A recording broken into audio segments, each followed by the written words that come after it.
вакилони маҷлиси намояндагони тоҷикистон аз санаде ҷонибдорӣ намуданд ки бар асоси он чин барои низомиёни тоҷик пойгоҳи вижае месозад. ин пойгоҳ бар асоси созишнома миёни вазорати корҳои дохилии тоҷикистон ва вазорати амнияти чин дар ноҳияи ишкошимӣ вилояти мухтори кӯҳистони Бадахшон бунёд мешавад.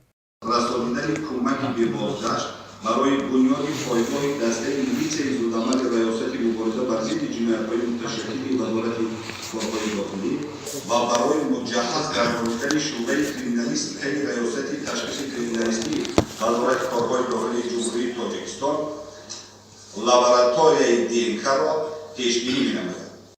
ба қавли вакилони маҷлиси намояндагони тоҷикистон бунёди ин пойгоҳ аз сӯи чин бо дархости ҳукумати тоҷикистон сурат мегирад. маблағи сохтмон 55 миллион юани чинӣ баробар ба тақрибан 100 миллион сомонӣ гуфта шуд. برای این زمان در این سمت فعالیت ادامه داشته برای عملی نمودن چنین کارها از جمله باید انتخاب قطعه زمین در محل جایگیر شوی این ابیکت زمین در محل حجتگذاری آن و موافقه نمودنشان در سطح جمهوری رفته ایستاده است.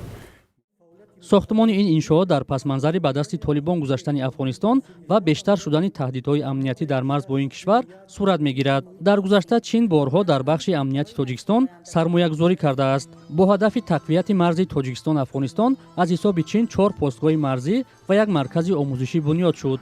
дар моҳи ноябри соли 2019 бо пуштибонии молии чин дар душанбе маркази мубориза бо терроризм, экстремизм ва ҷудоихоҳӣ эҷод шуд.